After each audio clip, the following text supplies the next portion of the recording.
दिल्ली के मुख्यमंत्री और आम आदमी पार्टी के मुखिया अरविंद केजरीवाल कथित शराब घोटाले मामले में आज परिवर्तन निदेशालय के सामने पूछताछ के लिए पेश नहीं हुए।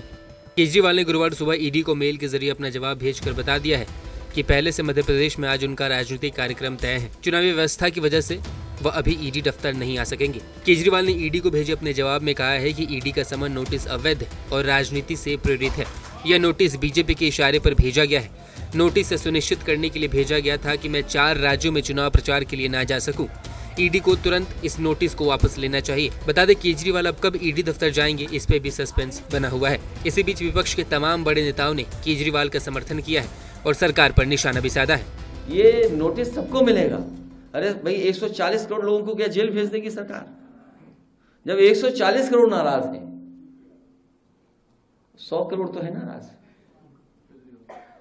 पहले मैंने कहा था 110 करोड़ बढ़ गए लोग, और ये जो ईडी का छापा और इस तरह की घटनाओं के बाद 115 करोड़ लोग भारतीय जनता पार्टी से नाराज हैं। क्या इन सबको जेल भेज दोगे?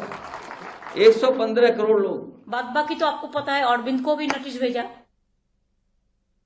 5-6 एमपी को ये लोग कहते हैं हमारा फोन भी हैकिंग कर लिया। I am getting the information. सबको नोटिस भेजा, सबको लिए ऐसा ऐसा होता है। एक ऐसा राज है ना जो हम कहने भी नहीं सकते, कहने से भी शर्म आता है कि हमारा बात कोई ना कोई वर्ल्ड का लोगों ने देखेंगे, क्या सोचेगा हमारा देश के लिए।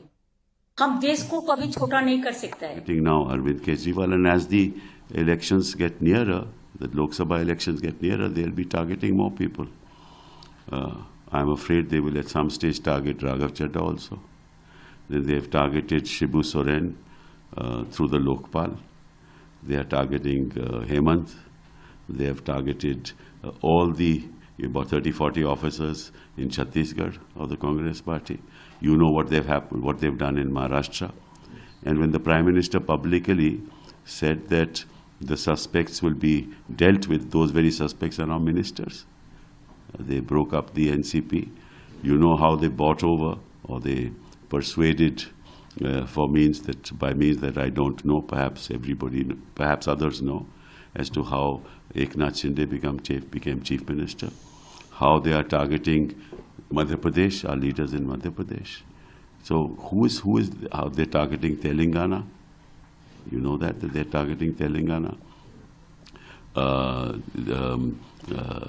In Andhra, Naidu is in jail. So where is this going to? Where is this going to? In Bengal, in West Bengal, they've been targeting the ministers there. Abhishek Banerjee has been troubled. Where is this leading to? And why are courts not waking up to the utter blatant misuse of PMLA? ये सभी जो उनके विरोधी है, उनके नेताओं के ऊपर मनी लॉन्ड्रिंग या और चार्जेस डालेंगे चुनाव से पहले और बंद कर देंगे। जिस मनीष सिसोदिया के खिलाफ कोई एविडेंस नहीं है, ये बात सुप्रीम कोर्ट में हम सुन रहे थे, वो अचानक 10 दिन में एविडेंस आ गया और मनीष सिसोदिया का बेल रिजेक्ट हो गया। संजय सिंह भी अंदर है, हम लोग भी बेल पर छूटे हैं अभी। पश्चिम बंगाल के एक मंत्री को भी 2 दिन पहले अरेस्ट कर लिया है। देखिए, ये चाहे आप हो, चाहे तृणमूल हो, चाहे शिवसेना हो, चाहे एनसीपी हो, आरजेडी हो, इंडिया गठबंधन के सभी प्रमुख लोगों को इस प्रकार से झूठे मुकदमे, झूठे फायर, फिर सीबीआई, फिर ईडी करके ये सबको पॉलिटिकली खत्म करने का काम ईडी को दिया है, सीबीआई को दिया है। यह हमारे देश में चल रहा है। आपने देखा होगा बाजू में बांग्लादेश में लोग सड़क पर उतर आए हैं। शेख हसीना यही कर रही है और लाखों लोग सड़क पर आए हैं। कल ही बांग्लादेश के चीफ जस्टिस का घर जलाया गया, मंत्रियों के ऊपर हमले हो गए वहां के। अब लोगों का जो धीरज होता है, संयम होता है, वो टूट जाता है कभी ना कभी। क्या केजरीवाल को समझ आता है? लेकिन आपके सरकार में भारतीय जनता पार्टी में क्या सब दूध के धुले हुए हैं? महाराष्ट्र के लगभग 12 ऐसे सांसद हैं और विधायक है जिनके ऊपर ईडी का ऑलरेडी समन्स और वारंट है अरेस्ट का, वो अब सरकार में शामिल हो गए। फिर अजीत पवार हो, हसन मुश्रीफ हो, भावना गवड़ी हो, हाँ प्रताप सरनाइक हो, ये सब तो सरकार में आपने शामिल कर दिया क्योंकि आपके पार्टी में आ गए। अगर केजरीवाल आपके पार्टी में आ गए तो हरिश्चंद्र बन जाएगा सत्यवादी। ऐसा कौन सा है ऑपोजिशन लीडर या ऑपोजिशन पार्टी जिनको ये समझ नहीं आई है? इससे पहले भी आए हैं, इसके बाद भी आएंगे। यहाँ पे पॉलिटिक्स करने का और खासकर ऑपोजिशन करने का ये एक कीमत चुकानी पड़ती है। कोई नई बात नहीं है ना ये। और आम आदमी पार्टी में केजरीवाल साहब पहले लीडर नहीं हैं जो इस चीज़ का सामना करेंगे। उनके और भी लीडर हैं जिनको बुलाया गया है। उनके जो डिप्टी सीएम साहब थे वो आज भी कस्टडी में हैं। हम सिर्फ ये उम्मीद करते हैं कि शाम को सवालों का जवाब देने के बाद केजरीवाल साहब घर वापस आएंगे। ईडी का बीजेपी का नोटिस मिला, ईडी नहीं है, हमने बोलना बंद कर दिया। No ED, no IT, no CBI, BJP शब्द अलग है। ईडी अभी चुनाव का भी मौसम है, उन राज्यों में भी अति सक्रिय क्रियाशील हो चुकी है ये, और जाहिर है अरविंद जी को भी अब बुलाया जा रहा। तो सीधे तौर पे अब विपक्ष के नेताओं को भी ये हमने तय कर लिया कि हम सिर्फ बीजेपी से नहीं लड़ रहे, हम इन संस्थाओं से भी लड़ रहे हैं जिन्होंने अपने चरित्र हनन का खुद से विटनेस बनना स्वीकार किया। केजरीवाल जी वर्तमान केंद्र सरकार के विरोध की सरकार और केंद्र सरकार के विरोधियों की सरकार की क्या आज के दिन में राज्यों की स्थिति है, किसी से कुछ छुपा हुआ है क्या? ये बोलने का क्या? अब आम जन समझ रहा है, देख रहा है कि देश की क्या स्थिति है,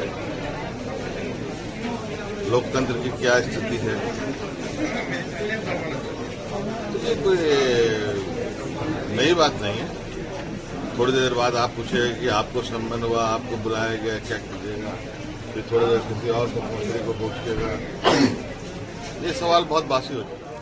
इन सब के अलावा राजद दल के अखिल गोगोई ने आम आदमी पार्टी के संयोजक अरविंद केजरीवाल के बारे में कहा कि दिल्ली के मुख्यमंत्री और मेरे मित्र अरविंद केजरीवाल को दिल्ली एक्साइज पॉलिसी मामले में ईडी द्वारा बुलाने की घिनौनी हरकत की निंदा करते हैं। विपक्ष की आवाज को दबाने की इस राजनीतिक साजिश को रोकना जाना चाहिए। पीएम मोदी द्वारा राजनीतिक प्रतिशोध केवल सरकार की कमजोरी को दर्शाता है।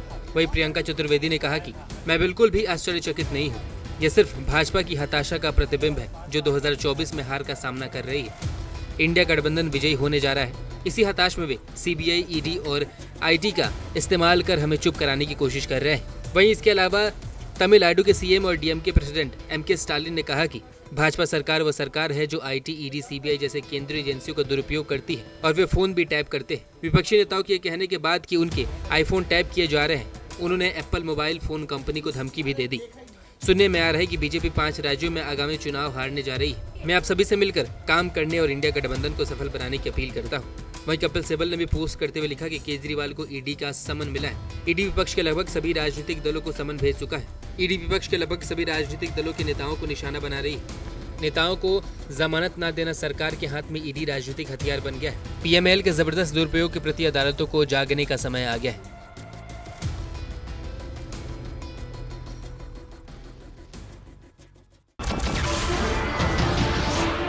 नमस्कार, मैं हूं मानक गुप्ता।